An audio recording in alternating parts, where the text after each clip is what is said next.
ایک نوجوان تھا، وہ اپنے بڑے باپ کو یتیم خانے چھوڑ آیا۔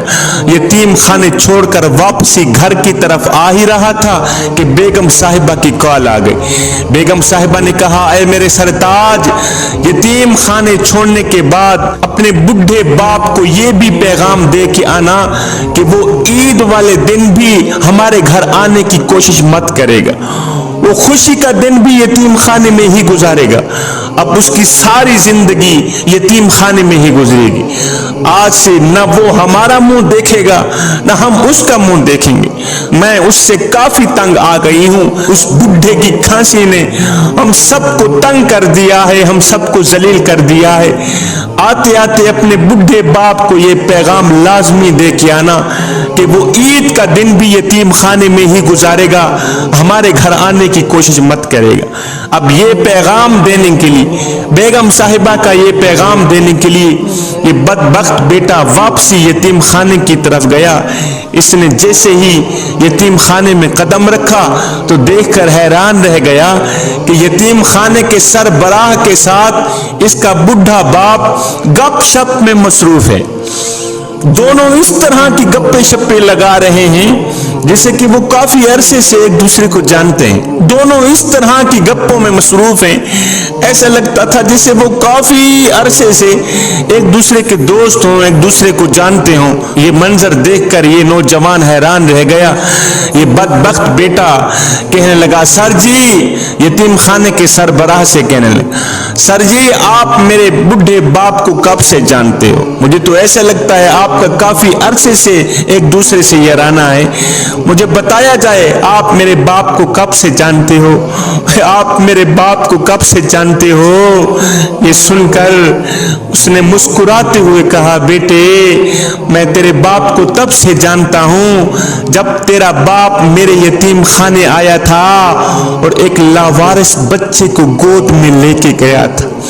تیرا باپ میرے یتیم خانے آیا تھا، اس نے کہا تھا، ہائے میں بے اولاد ہوں، کوئی تیرے یتیم خانے لاوارث بچہ آ گیا ہو تو اٹھا کے میری جھولی میں ڈال دو، مجھے دے دو، میں اس کی خدمت کروں گا، میں اس کو پالوں گا، اپنے منہ سے نوالا نکالوں گا، اس بچے کے منہ میں ڈالوں گا، اپنی رگوں سے خون نکالوں گا، اس بچے کی رگوں میں ڈالوں گا۔ جب یہ نوجوان ہو جائے گا، جب میں بوڑھا ہو جاؤں گا، جب میں بوڑھا بن جاؤں گا، جب میں کمزور بن جاؤں گا، یہ بچہ طاقتور بن جائے گا تو یہ میری خدمت کرے گا۔ جب یتیم خانے کے سربراہ نے کہا، میاں میں اس بڈھے کو تب سے جانتا ہوں جب یہ میرے یتیم خانے سے ایک لاوارث بچے کو اٹھا کے گیا تھا، یہ جملہ سن کر اس بدبخت بیٹے کی چیخ نکل گئی۔ جوانوں، پتہ ہے وہ لاوارث بچہ کون تھا؟ یہ وہی بدبخت بیٹا تھا جو آج اپنے بڑے باپ کو یتیم خانے چھوڑنے آیا تھا، جو بڑے باپ کی کھانسی سے تنگ آ گیا تھا۔ وہ یہی بدبخت بیٹا تھا جو آج بڑے باپ کو خدمت نہ کرنے کی وجہ سے یتیم خانے چھوڑ کے جا رہا ہے، تنہا چھوڑ کے جا رہا ہے، اور ساتھ میں یہ بھی کہہ کے جا رہا ہے کہ آج سے نہ تو ہمیں منہ دکھائے گا نہ ہم تجھے منہ دکھائیں گے، آج کے بعد تو یہاں سے جیے گا، یہاں سے ہی تیرا لاشا جائے گا۔ جوانوں، خدا کے لیے اپنے بوڑھے والدین کی قدر کرو، بوڑھے باپ کی خدمت کرو۔ خوش قسمت لوگ ہیں وہ جو اپنے بوڑھے والدین کی خدمت کرتے ہیں، خوش بخت لوگ ہیں وہ جو اپنے بوڑھے والدین کی خدمت کرتے ہیں۔ جوانوں، کائنات میں ہر بندہ تمہیں نیچے دیکھنا چاہتا ہے، کائنات میں ہر انسان تمہیں نچلے درجے کو دیکھنا چاہتا ہے۔ دنیا میں واحد شخص ایک تیرا باپ ہی ہے جو تمہیں ہر وقت دیکھنا چاہتا ہے تو اوپر کی طرف ہی دیکھنا چاہتا ہے، جو تمہیں پرواز کرتے ہوئے دیکھنا چاہتا ہے۔